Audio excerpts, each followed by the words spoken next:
Olvídate de esas fantasías de civilizaciones antiguas, llenas de sabiduría ancestral, templos dorados y reyes sacerdotes impartiendo justicia bajo cielos estrellados. La historia romántica de Same, la cuna de la civilización, nos ha vendido una postal idílica de los orígenes de la humanidad, inventores de la escritura, la rueda, la ley. ¡Qué poético!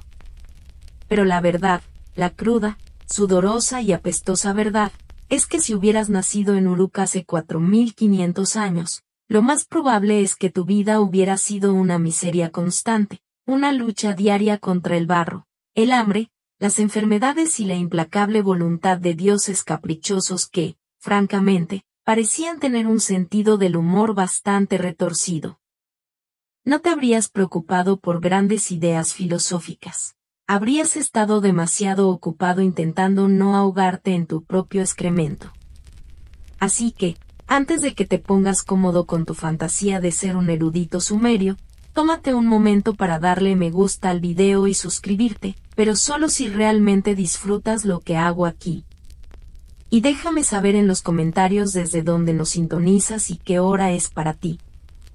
Siempre es fascinante ver quién nos acompaña desde diferentes rincones del mundo. Ahora, atenúa las luces, quizás enciende un ventilador para ese suave zumbido de fondo, y vamos a adentrarnos juntos en el viaje de esta noche. Despiertas, no con el suave arrullo de un despertador inteligente, sino con el coro de la miseria matutina.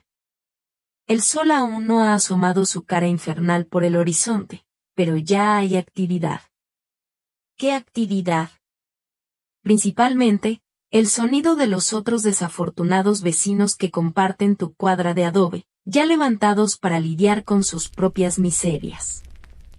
Tu cama no es un colchón viscoelástico, es una estera de junco sobre el suelo de tierra apisonada, probablemente infestada de pulgas y, si tienes suerte, solo algunas ratas. El aire es pesado, denso con el olor a humo de estiércol quemado, sudor rancio, orina que se filtra desde quién sabe dónde y esa característica fragancia a barro mojado que impregna cada rincón de tu existencia. Respiras eso, día tras día. Es tu ambientador natural, te incorporas con un crujido de huesos. La humedad de la noche ha dejado tu cuerpo entumecido y adolorido. ¿Ducha? ¿Qué es eso? No existe el concepto de agua corriente, y mucho menos caliente. Tu higiene matutina consiste en rasparte el sueño de los ojos con los dedos, tal vez lavarte la cara y las manos con un poco de agua turbia de una jarra de barro si tienes el lujo. La boca te sabe a 100 años de polvo y desesperación. Cepillarte los dientes es una broma cruel. A lo sumo, te pasas un dedo por las encías o masticas una ramita amarga para disimular el aliento a muerte que exhalas. Cada mañana es un recordatorio de que tu cuerpo es una máquina de supervivencia, no un templo. El desayuno. Oh, el desayuno.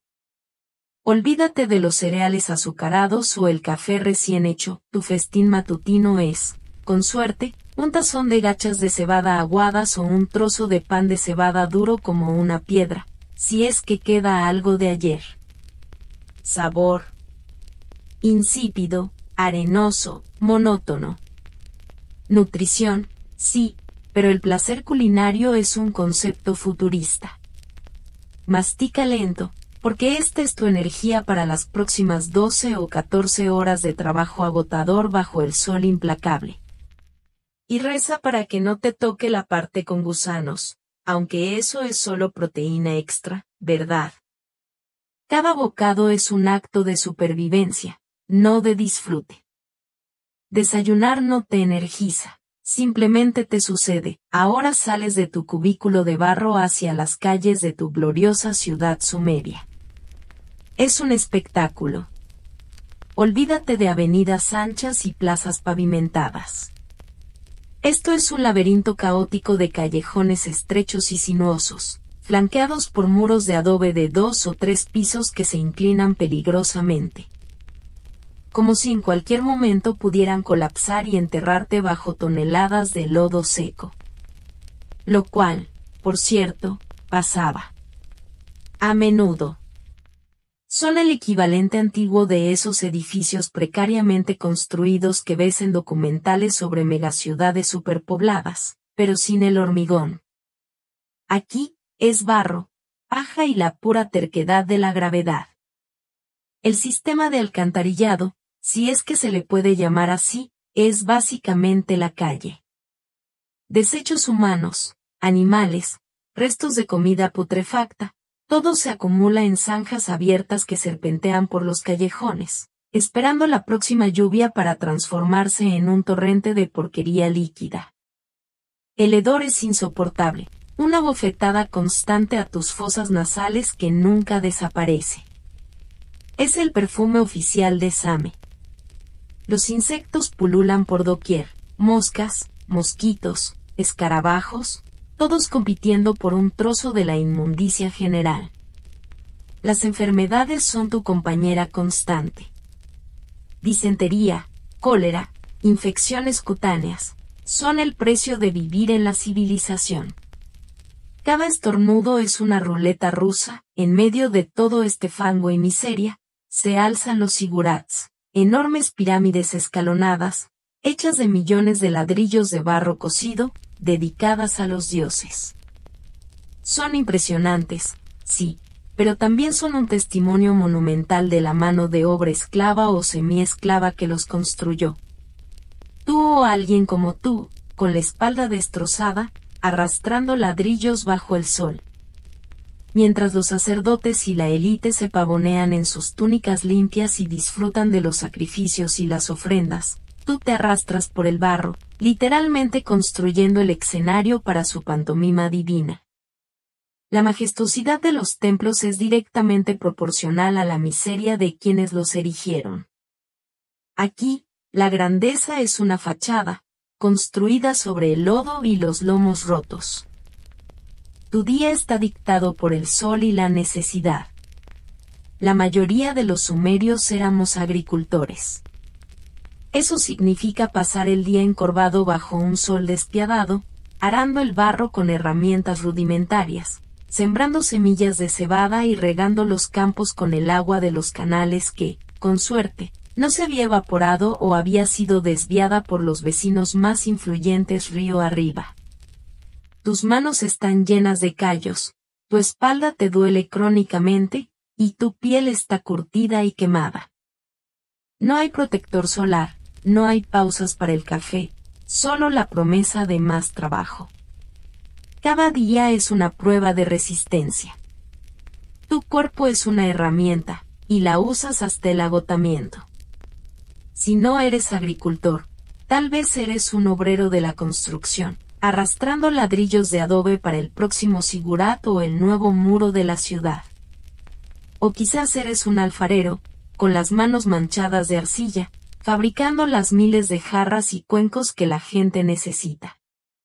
Tal vez un tejedor, un carpintero, un pescador.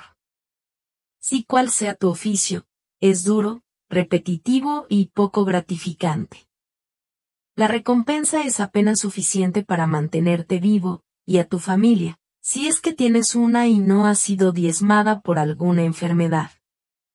Tu jornada laboral no termina hasta que la luz del día se desvanece, y a menudo, continúa hasta bien entrada la noche si hay luna llena o si tu amo tiene prisa. Y sobre ti, siempre, la sombra de los dioses. Los sumerios éramos increíblemente religiosos, pero no en un sentido reconfortante. Nuestros dioses eran una panda de entidades poderosas, caprichosas y a menudo bastante vengativas, que podían destruir tu cosecha con una inundación o una sequía, o enviarte una plaga si les apetecía. No eran figuras benevolentes que velaban por tu bienestar, eran fuerzas de la naturaleza personificadas, a las que tenías que apaciguar constantemente con ofrendas miserables y oraciones desesperadas. Tú trabajabas no solo para vivir, sino para mantener contentos a unos seres divinos que, en el fondo, te importaban un comino. Era una relación de miedo, no de amor. Los dioses no te protegían, te toleraban. Cuando por fin termina el día, regresas a tu choza para una cena que es tan emocionante como el desayuno, más gachas de cebada, quizás con unas pocas lentejas o un poco de pescado seco del río, si la suerte te sonríe. La carne era un lujo raro, reservado para los ricos o para las grandes fiestas religiosas. Tu dieta era monótona, deficiente en vitaminas y minerales, lo que te hacía vulnerable a una larga lista de dolencias. La desnutrición era la norma, no la excepción. Cada comida era una mera recarga de combustible, no una experiencia gastronómica. El agua que bebías, directa de los canales o de pozos poco profundos, estaba invariablemente contaminada. Piensa en todas esas zanjas de aguas residuales, todos esos animales muertos, toda esa gente que se lavaba y defecaba en los mismos cuerpos de agua que luego usabas para beber. La pasteurización es un invento del futuro lejano. Hervir el agua, una rareza. Así que cada trago era un acto de fe. O de estupidez, dependiendo de cómo lo veas. No era de extrañar que la disentería y el cólera fueran endémicos, diezmando poblaciones enteras. La esperanza de vida era ridículamente baja. Si llegabas a los 30, ya eras un anciano venerable. La infancia era una lotería de supervivencia. Y luego están las plagas. No solo las enfermedades contagiosas, sino las plagas de insectos, las plagas de ratas. Tus granos almacenados eran un buffet para roedores e insectos. Tus casas, un nido para ellos. Las picaduras, las mordeduras, la constante irritación. No había control de plagas, no había repelentes. Eran parte de tu ecosistema. Y con ellos, las enfermedades que transmitían. Era un círculo vicioso de miseria. Trabajar duro para comer, comer comida escasa y contaminada, enfermarse, tener menos fuerza para trabajar, y así sucesivamente hasta que la suerte o los dioses decidían que ya había sufrido suficiente. Tu vida era un festín para las bacterias. La familia era tu unidad de supervivencia. No era un nido de amor y apoyo incondicional como idealizamos hoy. Era una fuerza de trabajo. Cuantos más hijos tuvieras que sobrevivieran la infancia, más manos tendrías para el campo, para la alfarería, para cualquier tarea que mantuviera a la unidad familiar a flote. Las mujeres sumerias, por supuesto, tenían un papel crucial, no solo como madres y cuidadoras, sino como productoras de cerveza, un alimento básico y una fuente de calorías, tejedoras y trabajadoras del campo. Sus vidas eran un ciclo interminable de embarazo, parto y trabajo. No había tiempo para la realización personal. Su realización era la supervivencia de su linaje. La sociedad sumeria estaba rígidamente estratificada. En la cima, los reyes, los sacerdotes, los administradores, todos viviendo vidas relativamente cómodas y bebiendo buena cerveza mientras tú sudabas la gota gorda. Debajo, los artesanos y los pequeños terratenientes. Y en la base, la vasta mayoría, los campesinos y los esclavos. Sí, la esclavitud era una parte integral del sistema. Podías nacer esclavo, o podías ser vendido como esclavo para pagar una deuda, o ser capturado en una de las frecuentes guerras entre ciudades-estado. Tu estatus social no era algo que pudieras cambiar fácilmente, nacías en tu miseria y morías en ella. Ascender era un milagro, no una oportunidad. La justicia. La justicia sumeria. Había leyes, sí, y algunas de las más antiguas que conocemos. El código de Ur-Nammu y otros posteriores. Pero la justicia no era igual para todos. Si eras un hombre libre y rico, te trataban mejor que a un campesino. Y si eras un esclavo, tu vida no valía mucho.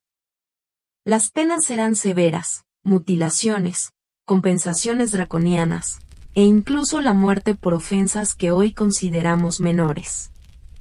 Y la venganza, a menudo, era personal y brutal. El concepto de inocente hasta que se demuestre lo contrario era una sofisticación legal que estaba a siglos de distancia. La justicia era una herramienta para mantener el orden, no para proteger al individuo. Era una jaula de reglas impuestas, no un escudo. Los sumerios nos dejaron epopeyas fascinantes, como la de Gilgamesh, historias de héroes, dioses y la búsqueda de la inmortalidad. Son relatos poderosos, llenos de sabiduría y aventura, que nos hablan de la condición humana.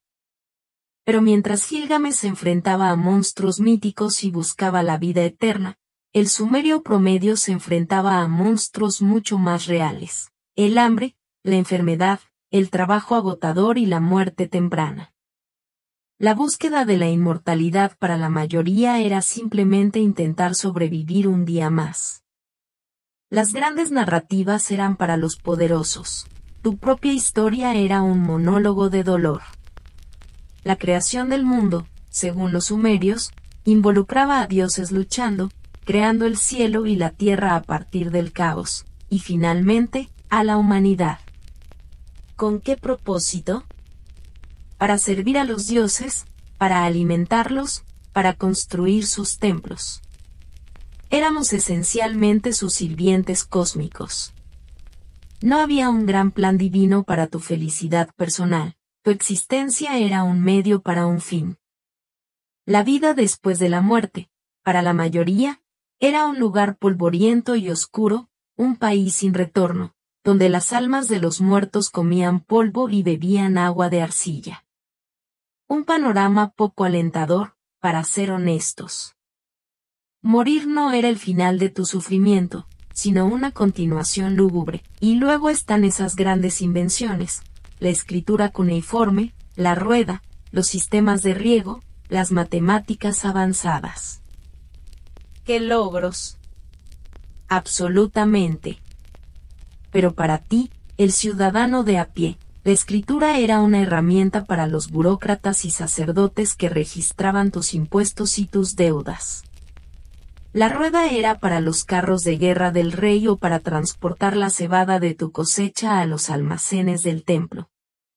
Los sistemas de riego te daban más trabajo. Las matemáticas eran para calcular las ofrendas y las proporciones de los zigurats.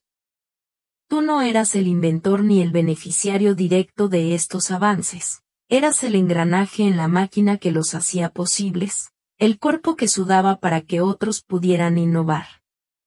La grandeza sumeria era una jaula para muchos, así que ahí lo tienes.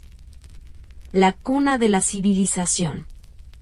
Un lugar de logros monumentales, sí, pero también un purgatorio de barro, sudor, enfermedades y la constante amenaza de los dioses y de tus vecinos.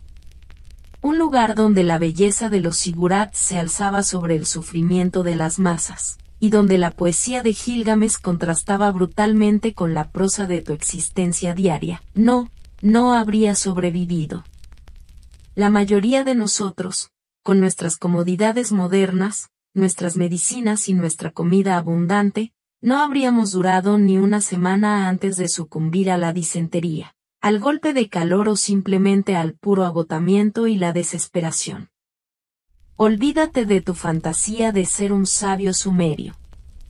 Lo más probable es que fueras un esclavo agrícola, un constructor de zigurats o una tejedora, con una esperanza de vida miserable y una dieta a base de cebada. Y sin embargo, a pesar de esa realidad brutal, aquellos sumerios, esos individuos anónimos que se arrastraban por el barro, crearon las bases de todo lo que hoy consideramos civilizado. Inventaron la escritura, la rueda, la ley, la contabilidad, la astronomía. Nos dieron las primeras ciudades, los primeros imperios, las primeras historias épicas. Lo hicieron mientras lidiaban con la peste, el hambre y la incertidumbre. Esa es la verdadera grandeza de Same, No la pompa de sus reyes o la ferocidad de sus dioses, sino la asombrosa y casi incomprensible resiliencia y la tenacidad de la gente común, que, a pesar de todo el sufrimiento y la miseria, sentó las bases de nuestro mundo. Es un respeto a regañadientes, claro, pero un respeto al fin y al cabo. Y ahora, puedes volver a tu silla cómoda y tu vida libre de piojos. Regresemos por un momento a ese imponente zigurat. El ladrillo de barro se apila, capa sobre capa, por el sudor de tu frente. ¿Qué pasa en realidad dentro de ese templo, más allá de los rituales exóticos y el incienso caro? Es el centro neurálgico del poder. No es solo un lugar para que los dioses descansen, es la sede del complejo industrial religioso militar sumerio. El templo, no era solo una iglesia, era un banco, un granero, un sistema de redistribución de riqueza, para ellos, y la oficina central de impuestos, para ti.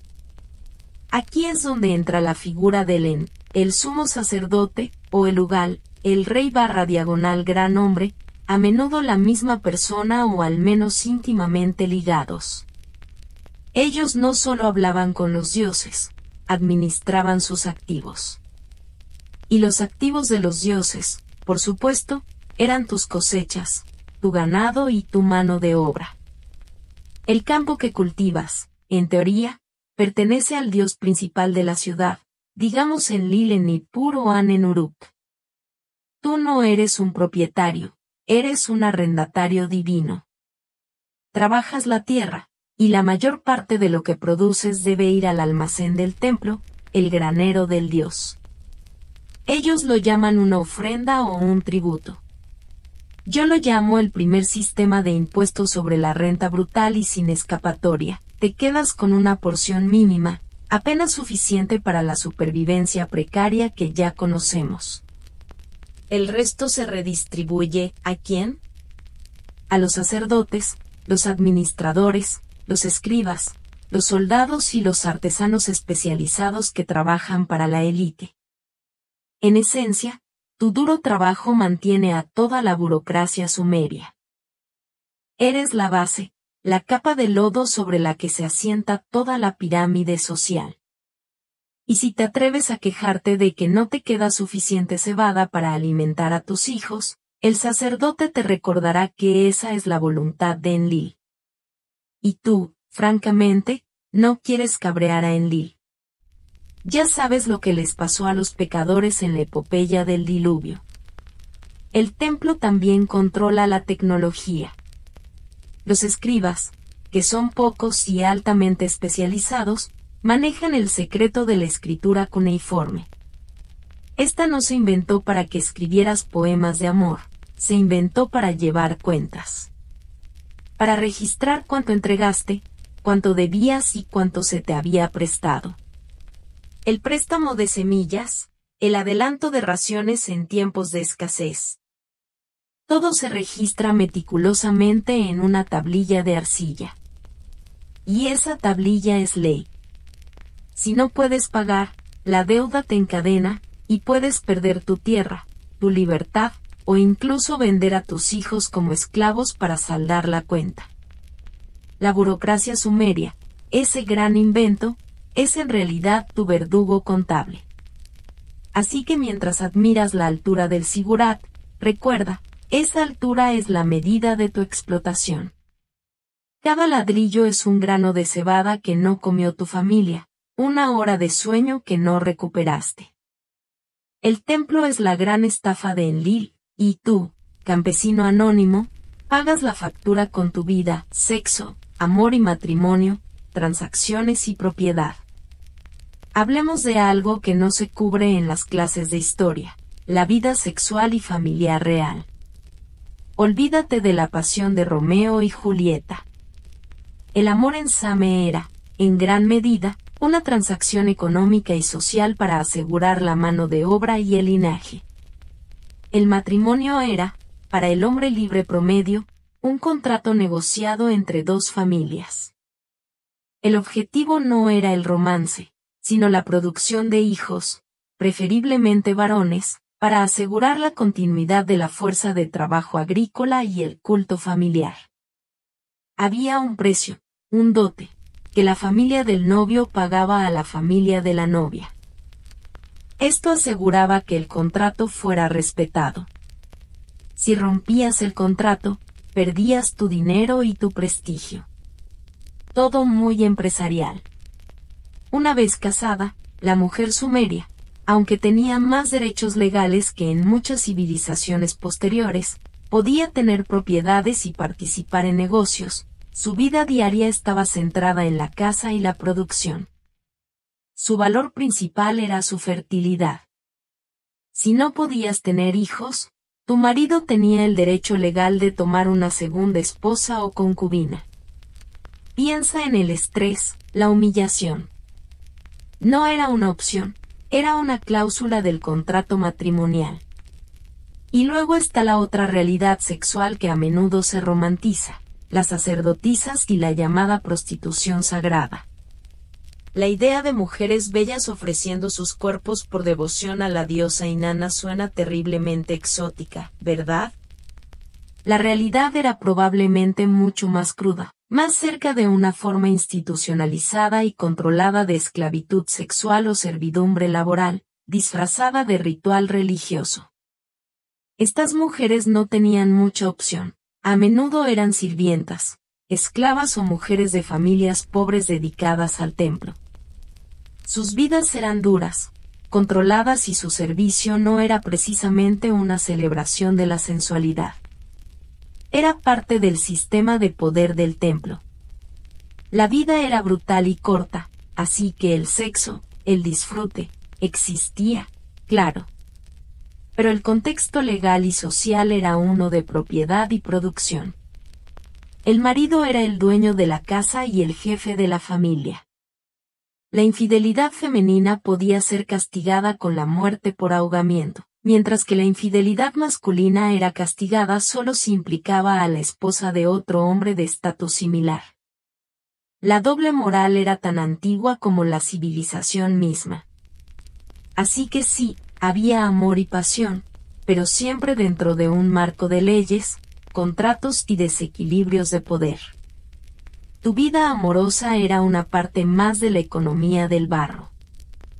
Cuando te enfermabas en Same, la cosa se ponía seria, y no me refiero a tener que ir al trabajo con un resfriado.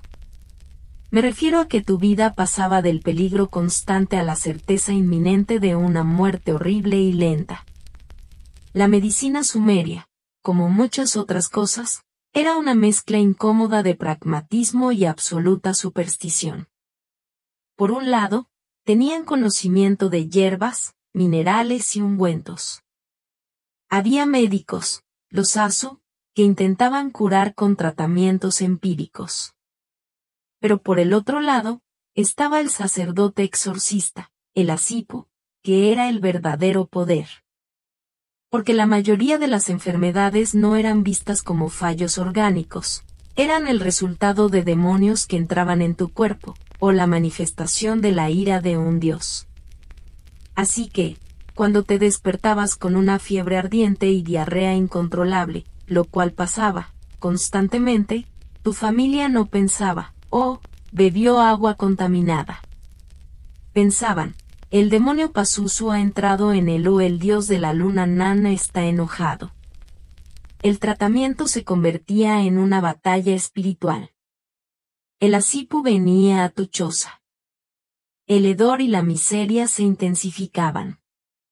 El exorcista no traía antibióticos, traía amuletos, conjuros, incienso para asfixiar al demonio, y quizás un remedio asqueroso hecho de excremento de animal, orina y alguna hierba amarga. El ritual era ruidoso, dramático y probablemente lo último que tu cuerpo agotado y enfermo necesitaba. Había cirugía, sí. Pero la idea de la asepsia era una broma cruel que tardaría miles de años en inventarse. Si tenías un absceso o una herida abierta que requería intervención, la posibilidad de que la operación te matara por infección era mucho mayor que la posibilidad de que te salvara.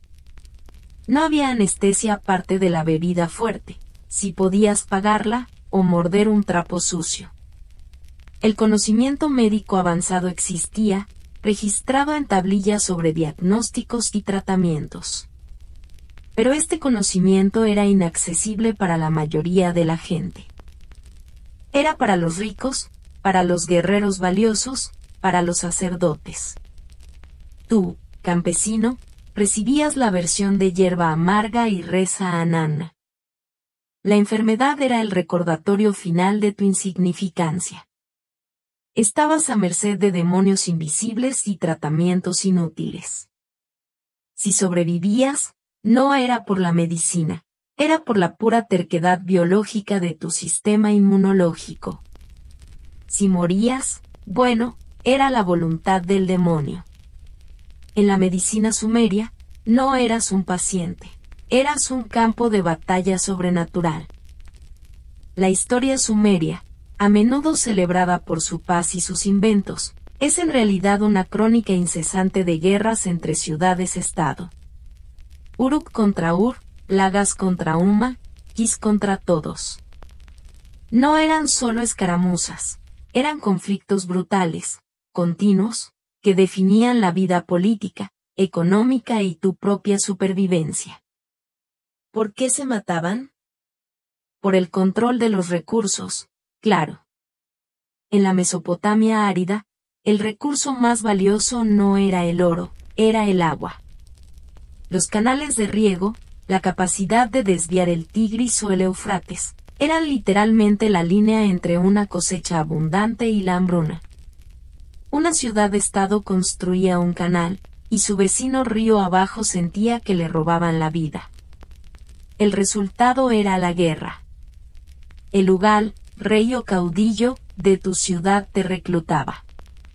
No eras un soldado profesional de carrera, eras un campesino arrastrado fuera de tu campo, al que le daban un casco de cobre, si eras afortunado y rico, o una gorra de cuero, un escudo de mimbre y una lanza o hacha de cobre o piedra. Eras carne de cañón, mal entrenado, mal alimentado y enviado a morir por el control de un canal llamado la generosidad de Enlil. Las batallas eran caóticas, violentas y personales. No había artillería a distancia, aparte de quizás algunos honderos. Era cuerpo a cuerpo, con masas de hombres chocando. Piensa en el ruido ensordecedor de los escudos golpeando, los gritos, el hedor a metal, sudor y sangre.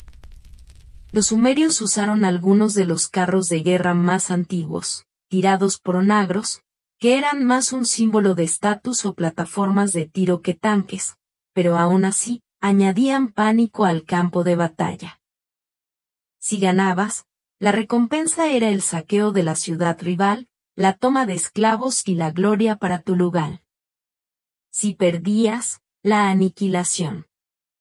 La ciudad derrotada a menudo era saqueada, sus templos profanados y sus campos de cultivo inundados de sal para hacerlos estériles. Era una guerra total, diseñada para eliminar la capacidad de supervivencia del enemigo.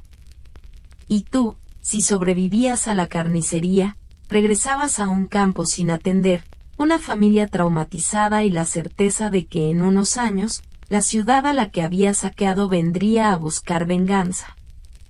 La guerra sumeria no era heroica, era una lucha de barriadas por el agua, con consecuencias devastadoras. Si había algo que realmente definía la existencia sumeria, era la dependencia y el terror al agua. El Tigris y el Éufrates eran tus dadores de vida, pero también tus asesinos.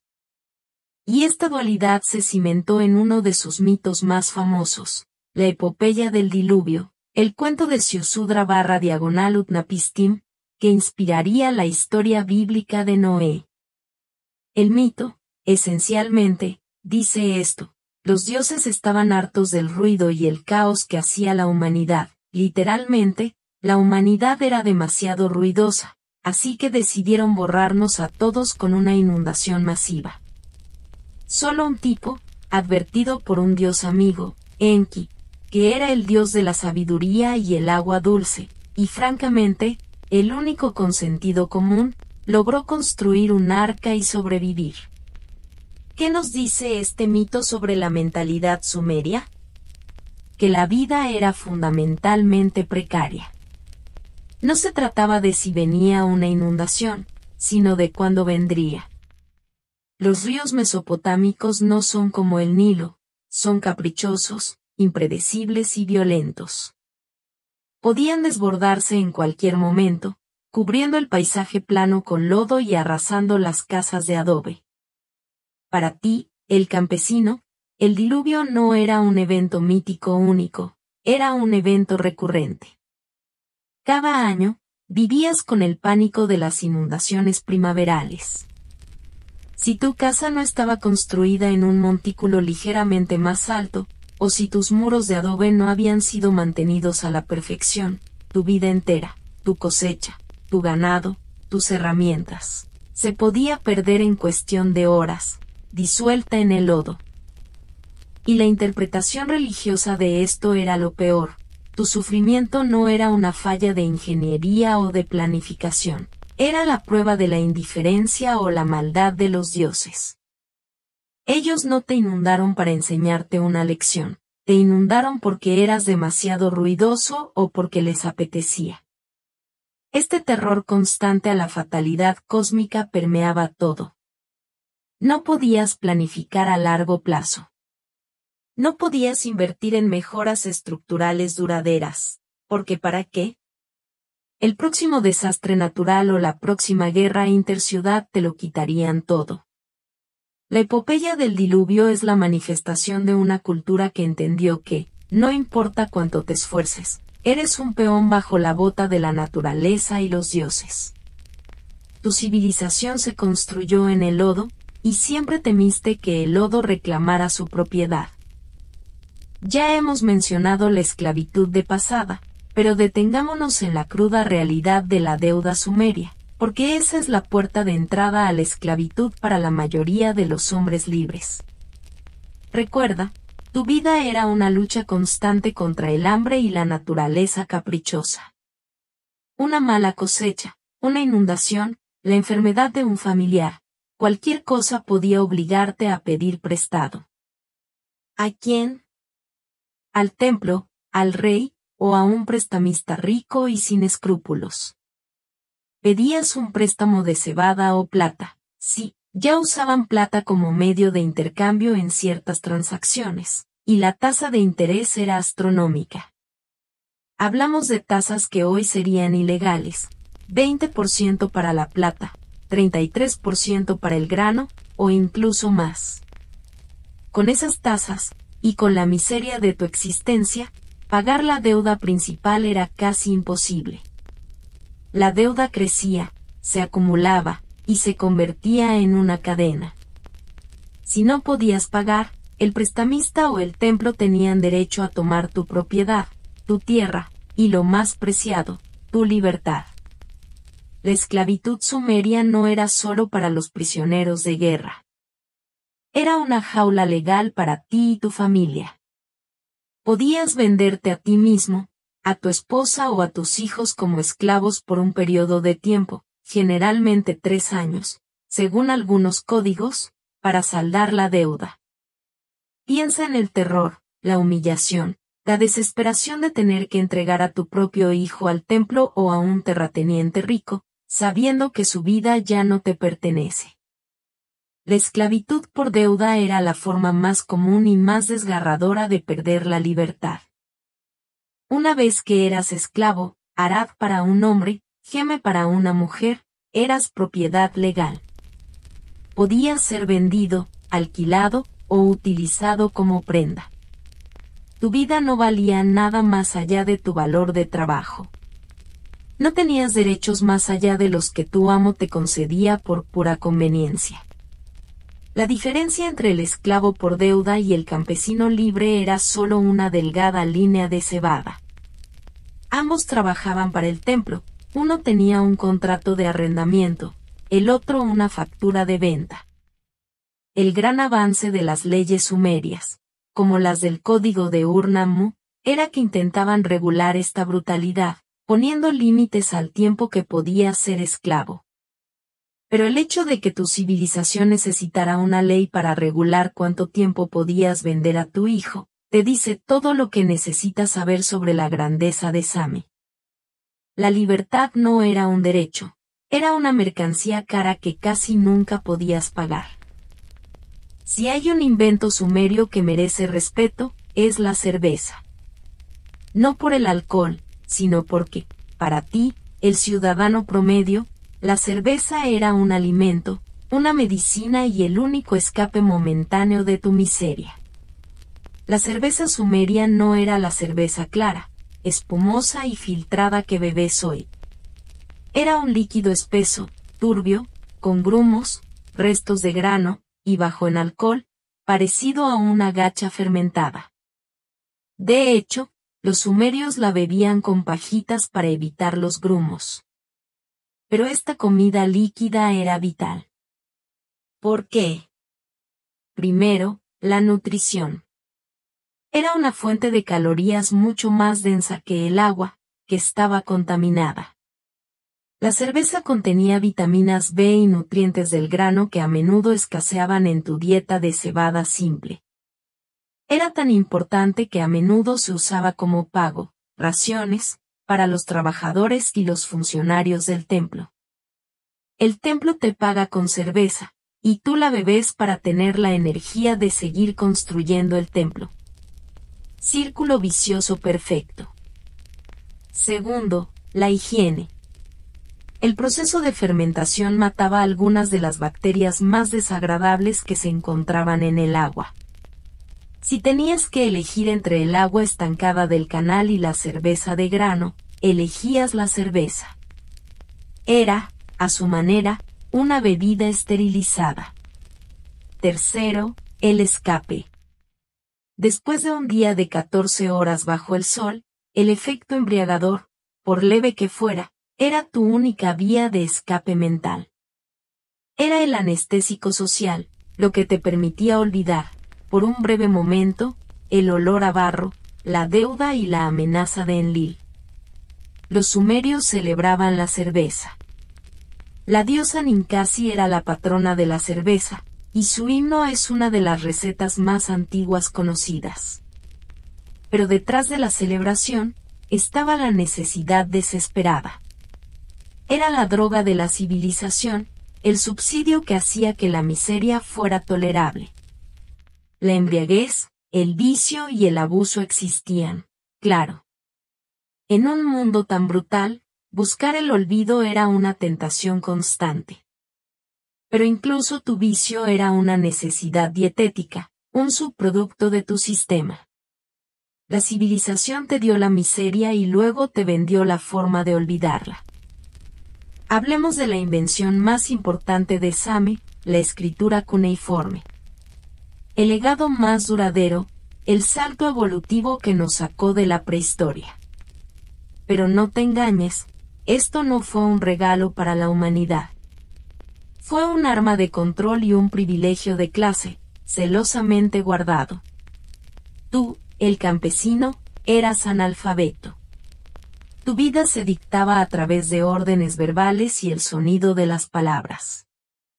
El escriba, Duxar, era la persona más poderosa después del sacerdote y el rey. Él controlaba el conocimiento, la ley, la historia, y lo más importante, tus registros de deuda. Convertirse en escriba era un proceso largo, brutal y costoso. Tenías que ser de una familia de élite, o al menos tener un patrocinador muy rico. La escuela de escribas, el Eduba, casa de las tabletas, era un lugar de disciplina despiadada. Los estudiantes pasaban años copiando meticulosamente miles de signos cuneiformes en tablillas de arcilla, bajo la atenta y a menudo violenta supervisión de sus maestros.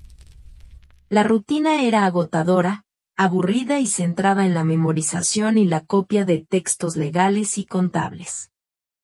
¿Por qué el castigo era tan severo?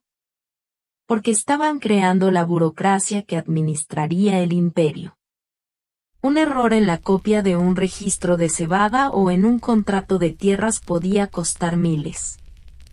El látigo o el castigo físico no era solo disciplina, era entrenamiento para una precisión milimétrica. El escriba se enorgullecía de su sufrimiento, era la prueba de su superioridad intelectual. El escriba tenía el poder de la inmortalidad.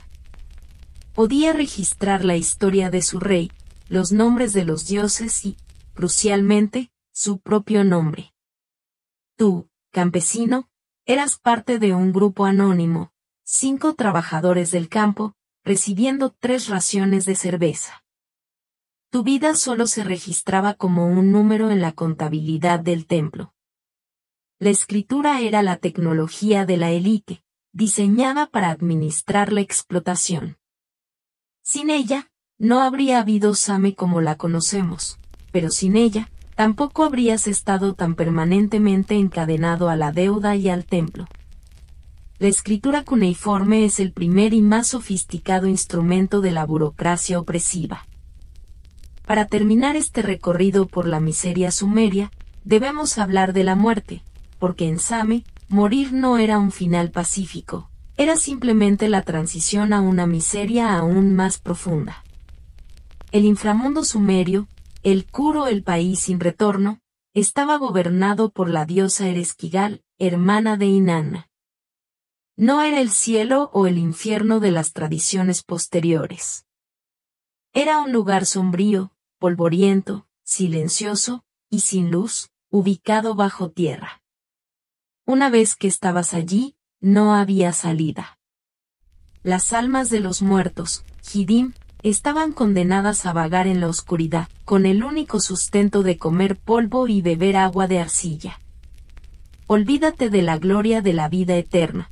Tu destino era un lugar donde eras un espectro silencioso y hambriento. Los grandes héroes, los reyes, los campesinos, todos iban al mismo lugar. Tu recompensa por una vida de esfuerzo era la eternidad en el polvo. El único consuelo era el culto a los muertos. Tu familia tenía la obligación, después de tu entierro, de hacer ofrendas periódicas de comida y bebida en tu tumba para mantener vivo tu Hidim y evitar que regresara al mundo de los vivos como un espíritu vengativo y hambriento. Si tu familia te olvidaba, si la línea de sucesión moría, o si la inundación destruía tu tumba, tu alma se convertiría en un demonio enloquecido. Los entierros, para la mayoría, eran sencillos, tu cuerpo envuelto en una estera, enterrado bajo el suelo de tu propia casa o en un cementerio comunitario. Si eras rico, te enterraban con vasijas, comida, joyas, e incluso con sirvientes y guardias sacrificados, un vestigio de las prácticas más brutales de Ur. Pero para ti, lo máximo que te podían poner era tu cuenco de cerveza y algunas herramientas gastadas. La muerte no era liberadora. Era la última burla de los dioses, toda una vida de trabajo para servirles, solo para terminar en el polvo, obligado a mendigar comida de tus descendientes. El legado sumerio, al final, no fue el oro, sino el conocimiento de que la vida era polvo y la eternidad, un silencio hambriento. Hemos recorrido el ciclo de la miseria sumeria, del despertar apestoso a la fatalidad cósmica. Pero incluso las civilizaciones construidas sobre barro y sufrimiento tienen un final. Same no cayó en un solo día, fue absorbida, conquistada y adaptada, demostrando que su verdadera fuerza no estaba en sus murallas de adobe, sino en sus ideas. El primer gran conquistador que realmente cambió las reglas del juego fue Sargón de Akkad, alrededor del 2334 AC. No era sumerio, era semita, y era, francamente, un genio militar y político. Sargón no respetó la tradición de las ciudades-estado, las unificó a la fuerza, creando el primer gran imperio que la historia registra, el Imperio Acadio. ¿Qué significó esto para ti, campesino? Más impuestos, reclutamiento militar más brutal, y la misma explotación, pero ahora a una escala imperial. Sargón cambió el idioma oficial del sumerio al acadio, pero mantuvo tu sistema de contabilidad, tu cuneiforme y tu panteón de dioses. Fue una absorción, no una aniquilación cultural. Los imperios acadios cayeron, luego vinieron los gutis, bárbaros de las montañas, y luego un breve renacimiento sumerio bajo la tercera dinastía de Ur III, que, irónicamente, fue el periodo de la burocracia y el control estatal más sofocante de la historia sumeria. Eran tan eficientes en el control y la contabilidad, que crearon un estado policial tributario que finalmente colapsó bajo su propio peso, y la presión de los invasores amorreos y elamitas. Alrededor del 2004 AC, la ciudad de Ur fue destruida, un evento tan traumático que fue inmortalizado en lamentos cuneiformes. Este es el final de Same como entidad política, pero no de su legado. Lo que queda es la aterradora verdad. Los imperios sumerios fueron ciclos interminables de opresión que se pasaron el bastón unos a otros. La civilización no era un avance hacia la libertad, era un avance hacia una explotación más organizada, documentada y eficiente, que sus conquistadores, desde Sargón hasta Hammurabi, el babilonio, adoptaron con entusiasmo. Su verdadera gloria fue crear el software de la civilización, la escritura, la ley, el sistema numérico. Y ese software se siguió ejecutando, sin importar quién controlara el hardware de las murallas de adobe. Así que ahí lo tienes. La cuna de la civilización. Un lugar de logros monumentales, sí, pero también un purgatorio de barro, sudor, enfermedades y la constante amenaza de los dioses y de tus vecinos.